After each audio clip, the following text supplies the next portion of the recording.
اعوذ باللہ من الشیطان الرجیم، بسم اللہ الرحمن الرحیم۔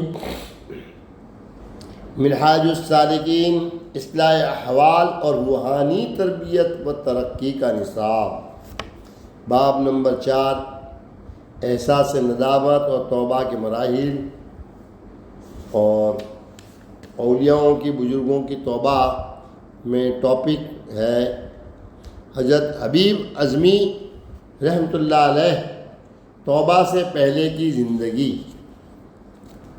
حبیب اعظمی ایک سیاکار سود خور کے طور پر زندگی گزارتے تھے، بیاج خورے، اور انہیں گناہ میں کوئی عار محسوس نہیں ہوتا تھا۔ مال و دولت کی فراوانی تھی، وہ بصرہ میں رہتے اور ہر روز اپنے قرض داروں سے قرض کی واپسی کے لیے سارے شہر کا چکر لگاتے، اور جب کوئی انہیں حسب وعدہ رقم واپس کرنے سے معذوری کا اظہار کرتا تو اس سے کچھ رقم بطور تاوان وصول کر کے بطور تاوان یعنی سزا کے طور پر بطور تاوان وصول کر کے ہی اس کی جان چھوڑتے۔ یوں وہ اپنے روز مرہ اخراجات پورے کیا کرتے تھے۔ ایک روز وہ قرض وصولی کے لیے جس قرض دار کے گھر پہنچے وہ گھر پر نہیں تھا۔ انہوں نے اس کے گھر والوں سے تاوان کا مطالبہ کیا تو اس کی بیوی نے کہا، میرا شوہر گھر نہیں اور میرے پاس کچھ نہیں کہ جسے میں تمہیں بطور تاوان دے سکوں۔ ہم نے ایک بھیڑ ذبح کی تھی، اس کی گردن بچی پڑی ہے، اگر تم پسند کرو تو وہ میں تمہیں دے سکتی ہوں۔ انہوں نے دل میں یہ سوچتے ہوئے کہا کہ چلو کچھ تو ہے۔ عورت سے کہا، ہنڈیا چولہے پر چڑھا دو۔ عورت نے جواب دیا، نہ میرے پاس روٹی ہے اور نہ ہی ایندھن۔ انہوں نے کہا، چلو خیر، میں جاتا ہوں اور ایندھن اور روٹی لے کر آتا ہوں، لیکن یہ خرچ بھی میں تاوان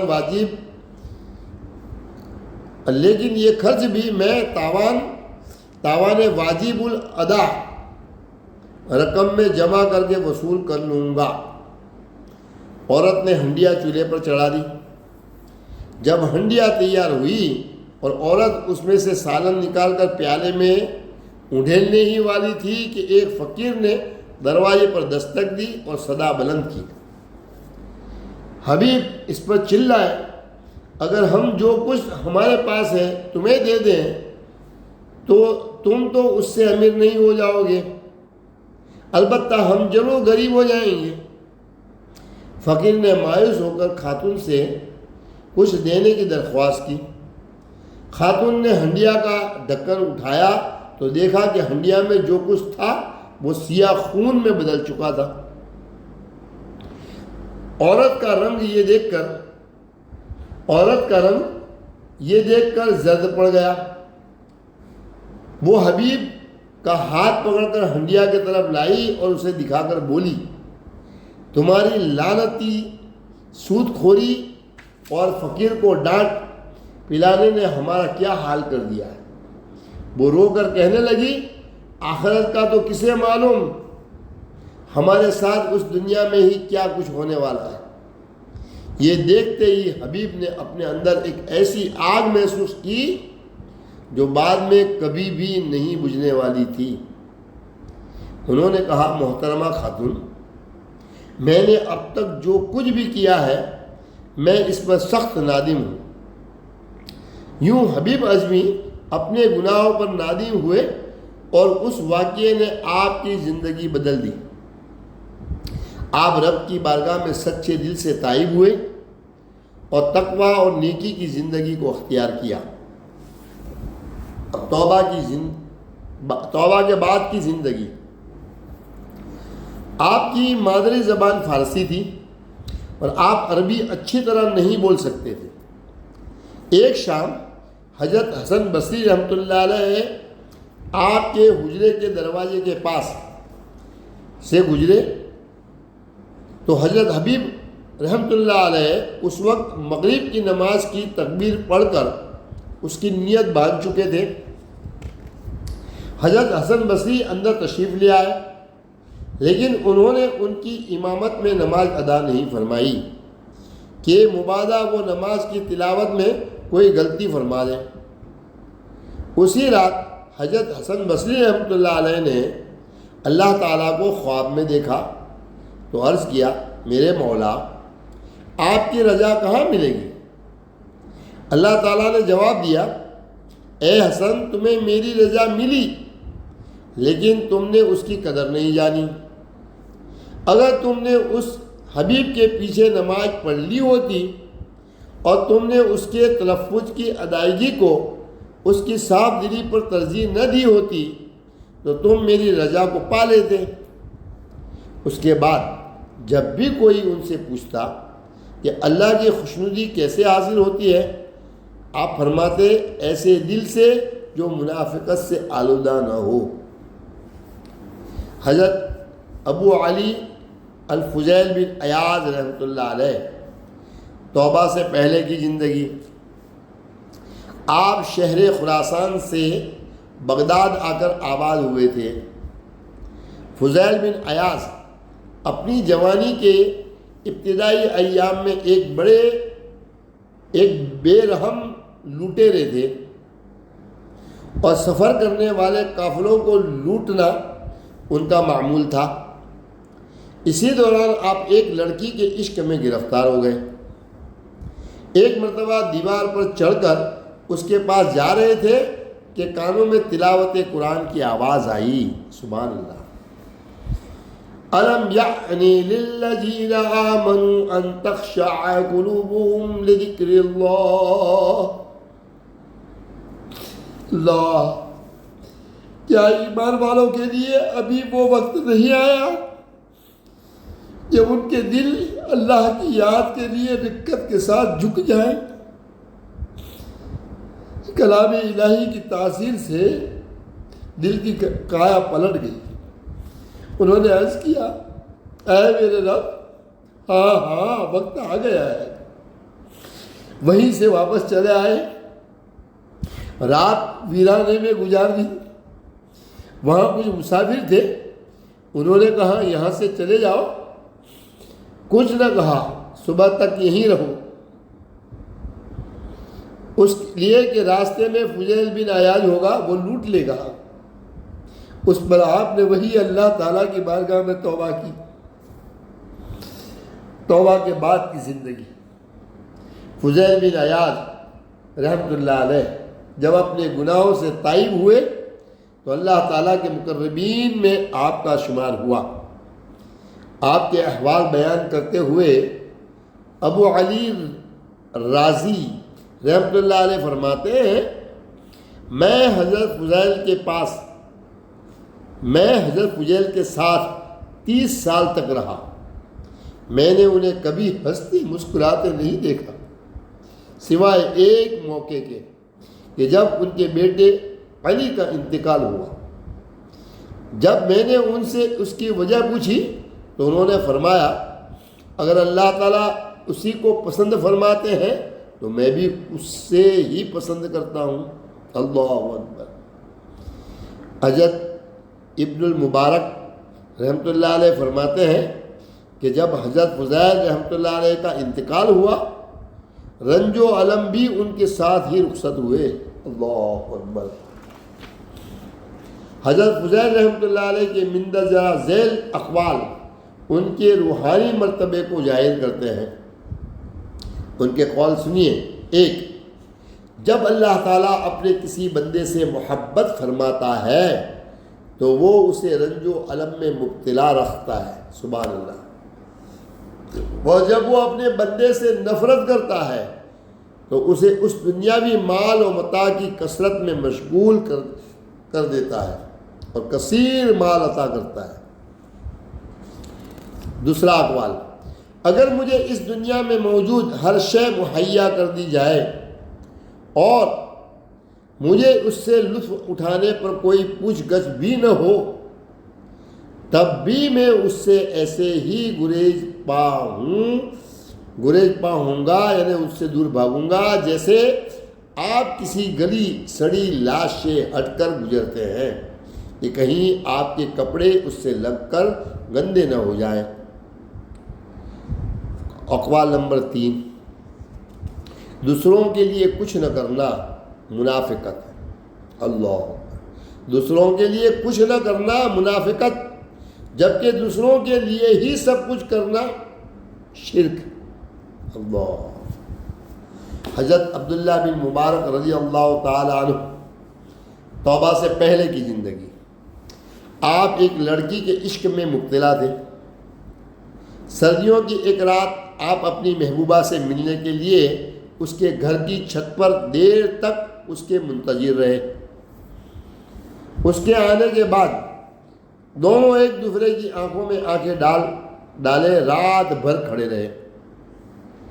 اسی دوران جب مؤذن نے فجر کی اذان دی تو حضرت عبداللہ بن مبارک رحمۃ اللہ علیہ اسے مغرب کی اذان سمجھے، اور پھر جب دن نکلنے لگا تو آپ کو احساس ہوا کہ انہوں نے ساری رات اپنی محبوبہ سے وصال کے مزے لوٹنے میں گزار دی۔ اس سے ان کے دل میں ڈر پیدا ہوا اور انہوں نے اپنے آپ سے کہا، اے ابن مبارک، تمہیں شرم آنی چاہیے، تم اپنی ہوس کی تسکین کے لیے تو ساری رات کھڑے رہ سکتے ہو، لیکن نماز میں اگر مولا کی یاد میں امام صاحب کسی لمبی سورت کی تلاوت فرما دے تو تمہیں یہ بہت ناگوار گزرتا ہے۔ اس پر ندامت محسوس کرتے ہوئے آپ سچے دل سے بارگاہ الہی میں تائب ہوئے اور تقویٰ اور پرہیزگاری کی زندگی اختیار کی۔ توبہ کے بعد کی زندگی، ایک مرتبہ ابن المبارک نے نماز پڑھنے کے لیے اپنے گھوڑے سے اتر کر اسے کھلا چھوڑ دیا تاکہ وہ ان کے نماز پڑھنے کے دوران گھاس چر لے۔ نماز سے فارغ ہو کر انہوں نے دیکھا کہ ان کا گھوڑا قریب ہی واقع کسی مقامی حاکم کی چراگاہ میں گھاس چر رہا ہے۔ آپ نے اسی وقت اس گھوڑے کو چھوڑ دیا اور پھر عمر بھر اس گھوڑے پر سواری نہیں کی۔ اللہ اکبر، کیا تقویٰ! ایک دفعہ حضرت ابن المبارک کسی کافر سے لڑ رہے تھے۔ اسی دوران جب اس کافر کی عبادت کا وقت ہو گیا تو اس نے ابن المبارک سے تھوڑی دیر کی مہلت مانگی، جس نے ابن المبارک نے قبول فرما لیا۔ جب وہ کافر اپنی عبادت کے دوران جھکا تو ابن المبارک کو اس پر اپنی تلوار کا وار کر کے اسے ختم کرنے کا خیال آیا۔ اسے ختم کرنے کا خیال آیا ہی تھا کہ دفعتاً غیر سے ایک آواز آئی، وعدہ پورا کرو، ہر وعدے کا حساب ہوگا۔ لہذا آپ نے خود کو اسے قتل کرنے سے روک لیا۔ کافر جب اپنی عبادت سے فارغ ہوا تو اس نے پوچھا، تمہیں کس نے اس سے روکا جو تو کرنا چاہتا تھا؟ ابن المبارک نے اس آواز کے بارے میں اسے بتایا جو انہوں نے سنی تھی۔ یہ سن کر وہ کافر پکار اٹھا، وہی پرستش کے لائق رب ہے کہ جو دشمن کی خاطر دوست کی مذمت کرتا ہے۔ اللہ اکبر! پھر اس نے اسلام قبول کر لیا اور ایک اچھا مسلمان ثابت ہوا۔ سبحان اللہ۔ ابن المبارک کے اقوال درج ذیل ہیں رحمۃ اللہ علیہ۔ ایک، وہ چیز جو خدا خوفی کو دل میں گھر کر لینے میں مددگار ہوتی ہے، وہ چیز جو خدا خوفی کو دل میں گھر کر لینے میں مددگار ہوتی ہے، وہ ظاہر و باطن ہر دو طرح سے اپنا محاسبہ کرنا ہے۔ اللہ اکبر! یعنی ظاہر و باطن ہر دو طرف سے اپنا محاسبہ کرتے رہو۔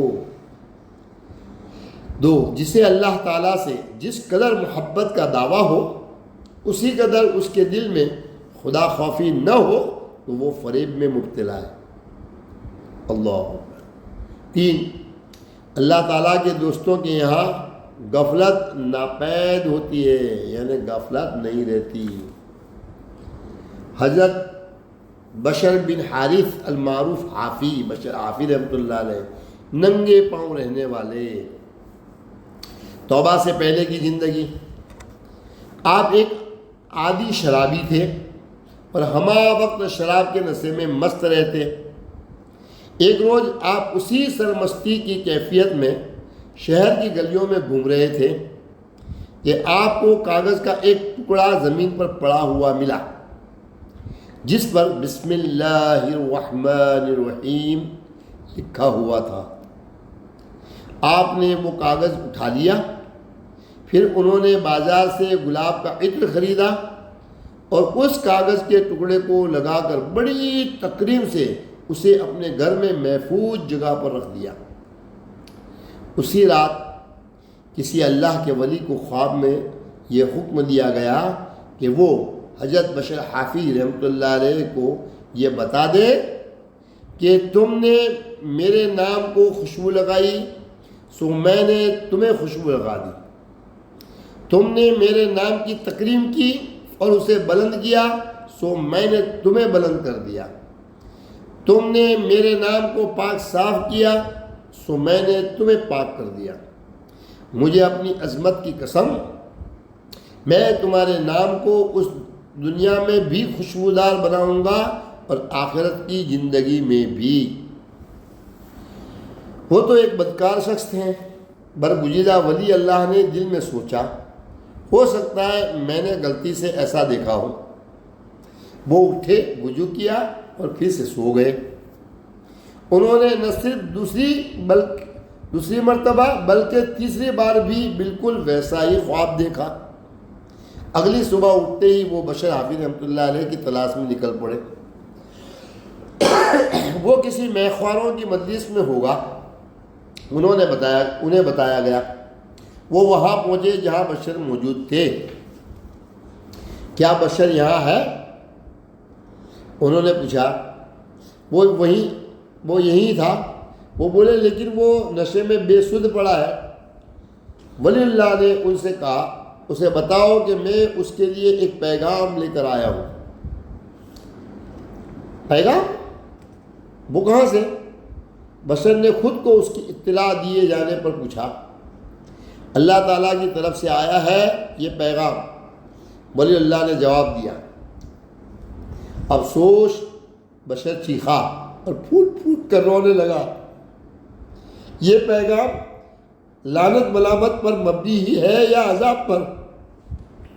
آپ یہیں رکیے جب تک کہ میں اپنے دوستوں کو کچھ بتاؤں۔ دوستوں، انہوں نے اپنے ہم پیالہ دوستوں کو پکارا۔ مجھے بلاوا آ گیا ہے، میں جا رہا ہوں، میری طرف سے تمہیں الوداع۔ اب تم مجھے کبھی اس شکل میں مصروف نہ پاؤ گے۔ اللہ اکبر۔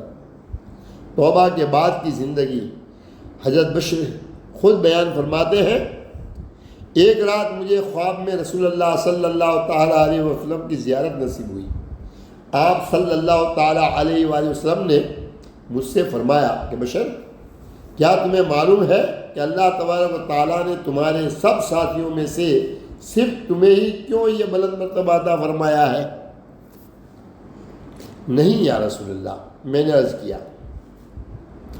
رسول اللہ صلی اللہ تعالیٰ علیہ وآلہ وسلم نے فرمایا، کیونکہ تم نے میری سنت کی پیروی کی، صالحین کی تعظیم کی، اپنے بھائیوں کو درست مشورہ دیا اور مجھ سے اور میرے گھر والوں سے محبت کی، اسی وجہ سے اللہ تعالیٰ نے تمہارا درجہ متقیوں کے مقام تک بڑھا دیا۔ ایک بار کسی نے حضرت بشر کو خواب میں دیکھا اور اسے پوچھا کہ اللہ تعالیٰ نے آپ کے ساتھ کیا کیا؟ آپ نے جواب دیا، اللہ نے مجھے معاف فرما دیا اور آدھی جنت مجھے عنایت فرما دی۔ اور پھر مجھ سے فرمایا، اے بشر، اگر تم دہکتے کوئلوں کے اوپر سجدہ ریز ہو کر بھی میری عبادت کرتے تو پھر بھی تم میری اس عنایت کا بدلہ نہ چکا پاتے جو میں نے اپنے بندوں کے دلوں میں تمہاری تکریم پیدا کرنے کی صورت میں تم پر کی ہے۔ اللہ اکبر۔ امام احمد بن حنبل رحمۃ اللہ علیہ آپ کے بلند مقام و مرتبہ کے معترف تھے۔ وہ اکثر اوقات حضرت بشر کے ہاں حاضری دیا کرتے تھے اور ان کے ارشادات پر اس قدر یقین کا اظہار فرماتے کہ ان کے اپنے شاگرد اس پر معترض ہوتے ہوئے آپ سے عرض کیا کرتے تھے، آج روئے زمین پر کوئی اور آپ کے ہم پلہ علم الحدیث، فقہ، دینیات اور دیگر علوم کا عالم موجود نہیں، مگر پھر بھی آپ ہر وقت ایک گنوار شخص کے گن گاتے نظر آتے ہیں، کیا یہ مناسب ہے؟ حضرت امام احمد بن حنبل رحمۃ اللہ علیہ اس کے جواب میں یہ ارشاد فرماتے، اس میں کوئی شک نہیں کہ جن علوم کے نام تم نے گنوائے ہیں ان میں میرا علم حضرت بشر حافظ رحمۃ اللہ علیہ سے زیادہ ہے، لیکن وہ اللہ تعالیٰ کو مجھ سے بہتر جانتے ہیں، اسی لیے وہ حضرت بشر سے بڑے ادب سے گزارش کرتے کہ مجھے میرے اللہ کے بارے میں بتائیے۔ کتب میں یہ روایت بھی موجود ہے کہ حضرت بشر جب تک زندہ رہے کسی جانور نے آپ کی تعظیم میں بغداد کے گلیوں میں گوبر نہیں گرایا، کیونکہ آپ وہاں ننگے پاؤں پھرا کرتے تھے۔ آپ کا ننگے پاؤں پھرنا اس وجہ سے تھا کہ جب آپ کو توبہ کی توفیق ملی آپ ننگے پاؤں تھے، چنانچہ اس حالت کو زندگی بھر خود سے جدا نہیں کیا۔ ایک رات ایک کھچر والے نے اپنے جانور کو گوبر زمین پر گراتے دیکھا تو چلا کر بولا، افسوس آج وہ ننگے پاؤں رہنے والے حضرت بشر رحمۃ اللہ علیہ ہم میں نہیں رہے۔ جب تحقیق کی گئی تو یہ بات سچ ثابت ہوئی۔ جب اس شخص سے پوچھا گیا کہ اسے یہ بات کیسے معلوم ہوئی تو اس نے جواب دیا، جب تک حضرت بشر زندہ تھے تو کبھی کسی کھچر نے بغداد کی گلیوں میں اپنا گوبر نہیں گرایا۔ رات جب میں نے ایسا ہوتا دیکھا تو سمجھ گیا کہ حضرت بشر رحمۃ اللہ علیہ اب اس دنیا میں نہیں رہے۔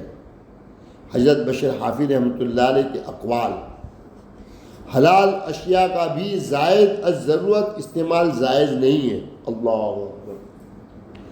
2، وہ جسے لوگوں میں مشہور ہونے کی تمنا ہو آخرت کی لذتوں سے محروم رہے گا۔ 3، اگر تمہیں گفتگو مزہ دے تو خاموش رہ، اور اگر خاموشی میں لطف محسوس ہو تو بول پڑا۔ السلام علیکم ورحمۃ اللہ وبرکاتہ۔